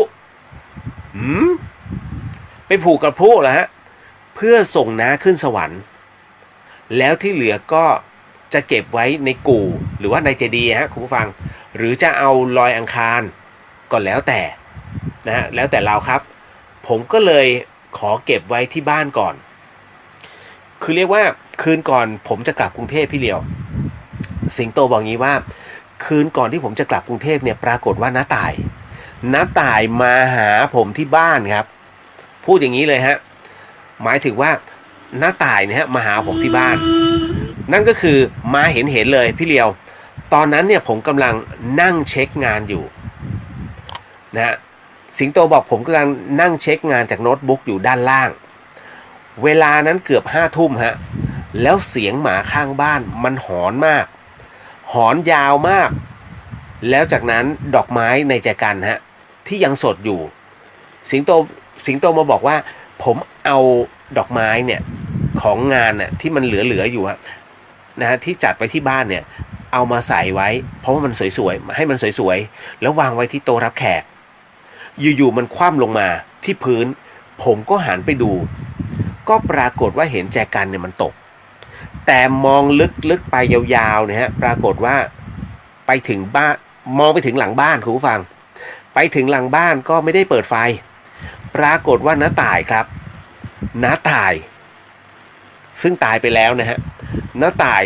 นั่งมองผมอยู่ตรงโต๊ะกินข้าวในครัวฮะคุณผู้ฟังนะฮะถึงตรงเนี้ยสิงโตบอกว่าผมอึ้งไปพักหนึ่งฮะแล้วก็หลับตานะฮะหลับตาบอกเลยอธิษฐานเลยฮะคือน้าต่ายไม่ต้องห่วงนะครับผมอยู่ได้จากนั้นฮะสิงโตบอกว่าผมก็ลืมตาขึ้นมาไม่เห็นน้าแล้วนะฮะพอไม่เห็นน้าแล้วเนี่ยผมก็รีบเก็บโน้ตบุ๊กทันทีฮะพอรีบเก็บโน้ตบุ๊กแล้วเนี่ยก็เลยรีบเดินขึ้นไปชั้นบนนะฮะไฟบ้านไม่ปิดครับแน่นอนที่สุดกลัวนะเพราะผมกลัวพอถึงห้องนอนผมก็เปิดทั้งไฟทั้งทีวีนะแล้วก็นอนคลุมโปงเลยไม่สนอะไรทั้งนั้นผมมารู้สึกตัวอีกทีคือไฟดับครับพี่เหลียวไฟดับฮะคืนนั้นการไฟฟ้ามันไม่เป็นใจให้กับผมฮะนะฮะเขาบอกเลยนะฮะแล้วสิ่งที่ตามมาคุณผู้ฟังน้องบอกว่าแล้วสิ่งที่ตามมานั่นก็คืออย่างนี้ฮะมันมีเสียงเหมือนคนหายใจแรงๆในห้องเสียงฝีเท้าที่เดินวนรอบเตียงไปมาค่อยๆก้าวอย่างช้าๆแล้วมันมีกลิ่นน้ำหอมของน้าต่ายมีกลิ่นน้ำหอมของน้าต่ายเนี่ยโชยมาเลยครับผมจำได้เลยจำได้เสมอกับกลิ่นน้ำหอมแบบนี้น้าต่ายใช้เป็นประจำแล้วที่ทำให้ผมช็อกมากที่สุดก็คือในขณะที่ผมอยู่ในใต้ผ้าห่มมันมีความรู้สึกได้ถึงมือหนึ่งที่จับน่องผมอยู่ผมจะสะบัดก็ไม่กล้ากลัวก็กลัวในใจนึกเลยว่าผมกลัวแล้วนะตายอย่ามาหลอกเลยพี่เลียวเชื่อไหมครับจากนั้นทุกอย่างกลับเป็นปกติไฟห้องติดพัดลมทำงานผมเลยเปิดผ้าห่มขึ้นมากดรีโมททีวีทันทีคือไฟดับมันก็ติดนะมันก็ปิดนะฮะผมเอาขามาดูปรากฏว่าที่ขาที่น่องผมเนี่ยเป็นรอยมือคนนะฮะเป็นรอยมือคนบีบนะฮะนั่นเป็นสิ่งที่ผมเจอฮะพี่เลียวผมอยากรู้ว่าน้าต่ายเนี่ยมาหาผมเพราะอะไรครับทำไมผมจึงรู้สึกได้ครับพี่เลียวขอบคุณครับผมตอบคำถามน้องเขาก่อนนะฮะคุณผู้ฟังบอกเลยฮะว่าเรื่องราวของสิงโตเนี่ยมันมีจุดผิดพลาดเยอะพอสมควรนะผมบอกได้เลยว่าจริงๆก็อย่างว่าจะไปห้ามเขาก็ไม่ได้เขาบอกว่าปกติแล้วเวลามีคนตายเขาจะไม่ให้คนตายเนี่ยอยู่ในบ้านทำไมจึงเป็นเช่นนั้นเพราะว่าผมใช้คำว่าโบราณฮะโบราณเขาว่ากันไว้ฮะว่าการที่นำเอาศพไว้ที่บ้านนั้นก็หมายถึงว่าเป็นที่พักพิงของเขาวิญญาณเขาก็จะอยู่ตรงนั้นนะฮะแต่กรณีที่ถ้าสมมุติว่าตายปุ๊บนะฮะแล้วคุณรีบเอาร่างนั้นออกมาเพื่อที่จะไปไว้ที่วัดนะฮะเขาให้เด็ดเอากิ่งไม้ฮะ1 กิ่งจะเล็กจะใหญ่แล้วแต่เลยฮะแล้วเอากิ่งไม้นั้นผูกไว้ที่หน้าประตูบ้านจะประตูรั้วหรือเป็นประตูในบ้านทางเข้าบ้านถ้ามีประตูด้านหลังก็เด็ดด้วยแล้วเอาไว้ทางเข้าฮะอะไรที่เป็นทางเข้าคุณเอากิ่งไม้นั้นไปผูกไว้เขาบอกว่ามันคือประตูป่าที่เมื่อวิญญาณออกมาแล้วนะฮะเขาจะกลับเข้าบ้านเนี่ยเขาจะหาบ้านไม่เจอเขาจะหาทางเข้าบ้านไม่เจอฮะ ไม่ใช่ว่าเราใจไม้แสรกรรมแต่ว่าเขาเรียกว่าเป็นไปตามพบใครพบมันนะฮะถึงตรงเนี้ยผมต้องบอกเลยว่าสิ่งที่คุณเจอนั้นนะฮะคือคุณน้าเนี่ยเป็นห่วงอารมณ์นี้คือเป็นห่วงมากๆนะเพราะว่าคุณน้าของสิงโตเวลาตอนที่เสียคือยังไม่ได้เจอหน้ากันเลยถูกไหมฮะดังนั้นเมื่อเจอหน้ากันน้าอยากล่ำลากรณีแบบนี้แล้วถามว่าไอ้ที่เขามาจับน่องเนี่ยมันรู้สึกได้ไหมเฮ้ยผมบอกได้เลยนะว่าตอนที่ผมตายอ่ะผมเล่าให้ฟังใช่ไหมตอนที่เขาเคลื่อนร่างผมไปหยุดตรงที่หนึ่งฮะหน้าห้องเอ็กซเรย์หน้าตรงนั้นน่ะมันสวนกับคุณป้าคนหนึ่งเหมือนกันแล้วเขาหันหน้ามาอีกข้างหนึ่งเขาเละเราถึงรู้เฮ้ยกูตายแล้วเหรอพอถึงตรงนี้เสร็จปุ๊บเนี่ยเราอยู่นิ่งๆแล้วมีนะแล้วเขาก็เดินมาแล้วก็จับที่ขาเนี่ยความรู้สึกตรงนั้นมีความรู้สึกทันทีว่าเย็นมากมือนี้แม้จะเป็นมือของวิญญาณแต่เมื่อมาจับร่างของเราซึ่งเราก็เป็นวิญญาณนะแต่ร่างเนี่ยมันยังมีเหมือนกับมันรับความรู้สึกโดยจิตบอกเลยฮะว่ามีความเย็นแล้วเขาบอกเลยว่าขอบุญหน่อยพอพูดคำว่าขอบุญหน่อยเนี่ยผมเลยมีความว่าเฮ้ยผมไม่ตายถ้าบอกมาขอบุญกันเงี้ยแสดงว่าผมไม่ตายแล้วนั่นคือสิ่งที่เรารับรู้ฮะคุณผู้ฟังแต่พอถึงนะตรงนี้กรณีของสิงโตเนี่ยสิงโตบอกว่าน้าตายซึ่งเสียชีวิตไปแล้วมาจับน่องเนี่ยฮะเป็นไปได้ฮะเพราะน้าตายไม่ได้จับที่เนื้อคุณโดยตรงกรณีตรงนี้มันมีพาร์ทต่อนะเพราะว่าอะไรนะฮะเพราะน้าตายจับผ่านผ้าจึงจับได้กรณีผมไม่แน่ใจว่าเหมือนกันผมเคยเล่าเรื่องหลวงพี่เชิดที่อยู่วัดเขาประตูชุมพลนะที่มีพระรูปหนึ่งฮะแล้วนั่งกรรมฐานและปรากฏว่าหลวงพ่อพระอาจารย์สมพงศ์บอกว่าอย่านั่งโดยที่ไม่มีครูบาอาจารย์เนี่ยกำกับหรือว่าควบคุมนะฮะแล้วปรากฏว่าจิตของท่านเนี่ยมันไปเรื่อยๆจนกระทั่งหลวงพี่เชิดเนี่ยมารายงานหลวงพ่อบอกว่าหลวงพ่อครับเนี่ยฮะพระรูปนี้นั่งกรรมฐานป่านนี้ยังไม่ฟื้นเลยหลวงพ่อก็เลยถามว่าแล้วมีคนไปแตะนะใช้คำว่ามีคนไปแตะตัวหรือเปล่าท่านก็เลยบอกไม่มีครับดีมากอย่าได้แตะตัวนะฮะเชกเช่นเดียวกับเรื่องนี้เกิดขึ้นกับคุณยายท่านหนึ่งนะฮะที่หลวงพ่อปานนะฮะที่ลูกชายเนี่ยพายเรือจากสุพรรณมาหาหลวงพ่อปานวัดบางนมโคที่อำเภอเสนานะฮะพายเรือจากตรงเนี้ยนะฮะมาหาหลวงพ่อบอกว่าคุณยายเนี่ยนั่งสมาธิอยู่ในบ้านนะฮะอยู่ภายในห้องของแกแล้วปรากฏว่าไม่หือไม่ไม่ตอบเปิดประตูเข้าไปยังเห็นนั่งสมาธิอยู่แบบนั้นหลวงพ่อปานเลยถามคำแรกว่ามีใครไปแตะตัวของท่านหรือเปล่า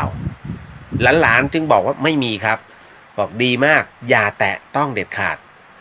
ผมก็เลยสงสัยว่าทำไมแตะต้องไม่ได้ฮะท่านบอกว่าเมื่อศีลไม่เสมอวิญญาณอันบริสุทธิ์จะกลับเข้ามาร่างเนี่ยเขาหาไม่เจอนะฮะอย่างคนหนึ่งเป็นคนที่ไม่ถือศีลเลยนะฮะกับอีกคนหนึ่งที่ถือศีลบริสุทธิ์อยู่ๆตกใจคว้าเฮ้ยเขย่าตื่นไม่ตื่นนะฮะแล้วตายทันทีที่ตายเพราะว่าจิตเขาเข้าร่างไม่ได้มันจึงเล่ร่อนไปเรื่อยหน้าตรงนี้จึงเขาเรียกว่าสรุปบทใกล้เคียงกันว่าถ้าจับแบบนี้ผ่านผ้าเหมือนที่เขาจับขาผมเนี่ยผ่านกางเกงเนี่ยได้แต่ถ้าจับเนื้อกันโดยตรงเนี่ยไม่ได้อันนี้สรุปเฉยๆนะแต่อีกอันนึงสิ่งหนึ่งที่มันทำให้ผมย้ำเตือนทฤษฎีที่ผมเคยใช้อยู่ตลอดก็คือทฤษฎีของสปีชีส์ฮะทฤษฎีแห่งสปีชีส์ผมบอกเสมอครับว่าคนเราเนี่ยเป็นสัตว์สังคมณวันนี้เรายังมีชีวิตอยู่เราวิ่งไปหาคนนู้นคนนี้เราหาแฟนของเราหาเพื่อนของเราวันนี้เราทะเลาะกับเพื่อนเราตบหัวมันได้ด่าได้นี่นู่นนั่นแต่พอวันหนึ่งฮะนี่คือความเป็นสังคมไง คุยได้ประชุมได้คุยได้ตบได้ชวนไปกินได้นะฮะวันหนึ่งปรากฏว่าเพื่อนเราตายฮะคุณผู้ฟังพอเพื่อนเราตายคราวนี้ล่ะมันมาแล้วถ้ามันมาเสร็จปุ๊บสิ่งหนึ่งที่คุณเกิดขึ้นคือความกลัวเอ้าทำไมความกลัวเกิดขึ้นทั้งที่สมัยมีชีวิตเนี่ยเรามีชีวิตอยู่ด้วยกันสนุกสนานด้วยกันสังเกตไหมฮะนะฮะเพราะว่ามนุษย์เนี่ยมันเป็นสัตว์สังคมซึ่งสามารถทักทายกันได้แต่พอวิญญาณนั้นมาปุ๊บมันกลายเป็นคนละสปีชีส์แล้วสังคมคนละสังคมแล้วมึงเป็นสังคมแห่งวิญญาณจะตบก็ไม่รู้สึกจะพูดอะไรโต้ตอบมากูก็ไม่รู้เรื่องเพราะมันอยู่กันคนละมิติความกลัวจึงเกิดขึ้นมนุษย์จึงกลัวในสิ่งที่ตัวเองนั้นไม่สามารถสัมผัสได้ฮะไม่สามารถสัมผัสได้รู้สึกได้นะฮะสื่อสารได้แต่ดันมองเห็นสิ่งที่มนุษย์กลัวฮะนั่นแหละอย่างเช่นอุกกาบาตจะชนโลกอ่ะคุณเห็นแล้วพูดยานะไม่ได้ฮะลูกหินลูกปืนในกำลังมายาไม่คุณไม่สามารถจะสื่อสารได้คนละสปีชีส์นั่นแหละฮะเพราะฉะนั้นเรื่องราวตรงนี้ถึงได้บอกว่าเห็นไหม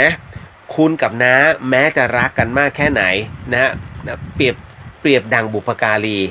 นะฮะแต่ท้ายที่สุดแล้วเนี่ยคุณก็กลัวเพราะคนละสปีชีส์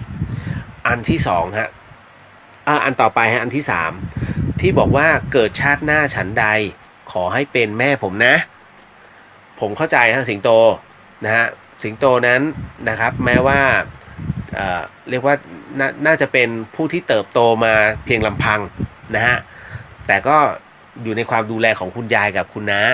นะแต่ณตอนนี้สิงโตอธิษฐานในเรื่องของเกิดชาติหน้าฉันใดนั่นหมายถึงว่า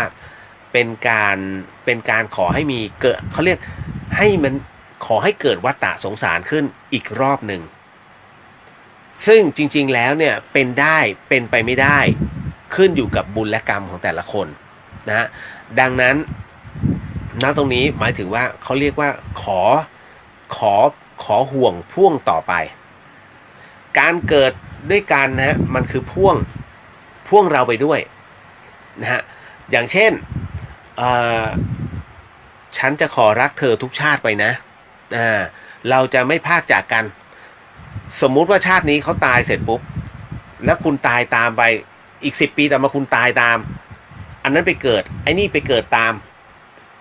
มันยังผูกพันซึ่งกันและกันนะฮะแต่ณตรงนี้ไอ้นี่อาจจะเป็นแม่ไอ้นี่อาจจะเป็นลูกกลายเป็นรักอีกแบบหนึ่งตายอีกนะฮะไอ้นี่ก็ตายตามไปอีกปรากฏว่าคุณดันเกิดก่อนเพราะว่าทำความชั่วน้อยไอ้นั่นชั่วเยอะกว่าเกิดทีหลังเกิดมาอาจจะได้เป็นสามีภรรยากันนะฮะอีกรอบหนึ่งและถ้ายังเป็นห่วงเขาเรียกเป็นห่วงแห่งวัฏฏะสงสารนะฮะเพราะฉะนั้นเก็ตนะฮะเพราะฉะนั้นไม่ต้องขอเกิดชาติหน้าฉันใดไม่ต้องฮะก็ขอให้วิญญาณนั้นสู่สุคติเป็นพอมาถึงตรงนี้มันมีอันนึงนะฮะที่บอกว่าสับปะเหร่อเนี่ยเขาเอามะพร้าวตอกเข้าหาศพจริงๆแล้วเขาไม่ได้เอาจริงๆนะผมถึงได้บอกว่าเดี๋ยวนี้ประเพณีมันผิดเพี้ยนไปการที่เขาใช้น้ำมะพร้าวล้างหน้าศพเนี่ยนะครับเขามีความเชื่อว่าน้ำมะพร้าวเป็นผลไม้อมฤตฮะเป็นน้ำอมฤตคุณผู้ฟังหมายถึงว่ามันเป็นผลไม้ชนิดเดียวเมื่อตอกไปแล้วมันมีน้ำอยู่ข้างใน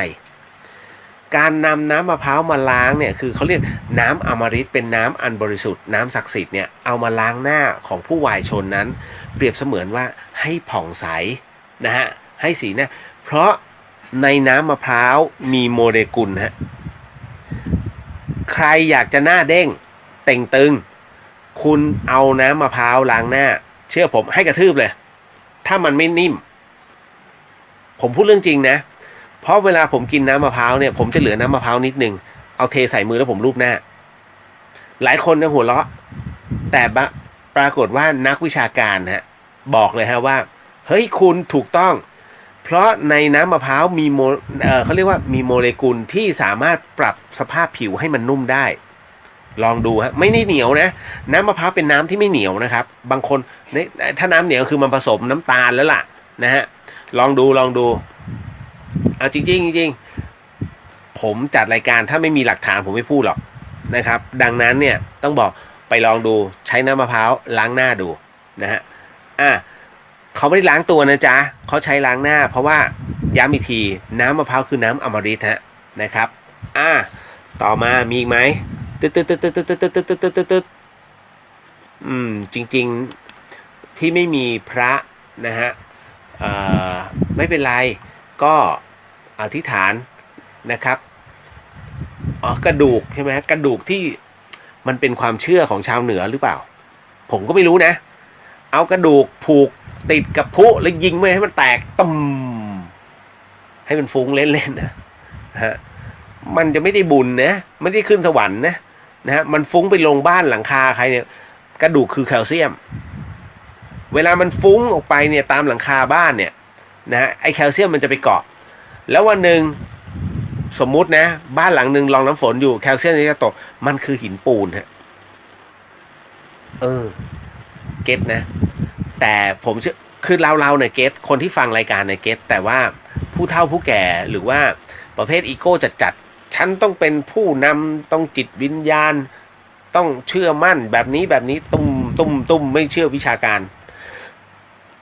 มันก็มีเยอะผมถึงบอกว่าเฮ้ยเรื่องราวบางครั้งเนี่ยฮะมันจะต้องคือมันหมดสมัยไปแล้วว่าเอาโบราณเข้ามาตั้งแบบเดียวโดยที่ไม่ตั้งสมมติฐานว่ามันจะเกิดอะไรขึ้นต่อไปไม่ได้นะฮะผมจึงเป็นอะไรที่มันมีรายการนี้มันไม่ใช่ผีอย่างเดียวบางคนคิดว่ามันเป็นเรื่องผีจริงมันเป็นเรื่องผีแต่มันต้องอยู่บนพื้นฐานความเป็นจริงและวิทยาศาสตร์ด้วยนะผมจะพูดเสมอเลยว่าไอ้เนี่ยมันต้องแบบนี้นะแล้ววิทยาศาสตร์มันต้องพิสูจน์ได้เพราะฉะนั้นเนี่ยผมถึงว่าความต่างมันจึงเกิดขึ้นกับหลายๆรายการเนี่ยฮะนะฮะหมดแล้วนะตรงนี้โอเคหมดแล้วจบ วันนี้มาแค่นี้คุณผู้ฟังเพราะว่าขออนุญาตจริงอันเนื่องมาจากว่าผมมีเวลาน้อยมากและพรุ่งนี้ต้องเดินทางแต่เช้าฮะไปจังหวัดขอนแก่นเพื่อดำเนินการเรื่องราวของมิสขอนแก่นนะมิสแกรนขอนแก่นนะฮะก็เดี๋ยวชมถ่ายทอดกันนะฮะต่อไปทาง YouTube แล้วก็ช่องมิสแกรนนะครับมิสแกรนไทยแลนด์นะครับเอาละครับในค่ำคืนนี้สิ่งหนึ่งสิ่งใดที่ผิดพลาดพลั้งไปขอสี่การมาณที่นี้ไม่ได้ตั้งใจหรือมีเจตนานะแล้วก็ขอที่ส่งผลบุญนี้นะฮะที่ผมได้เล่า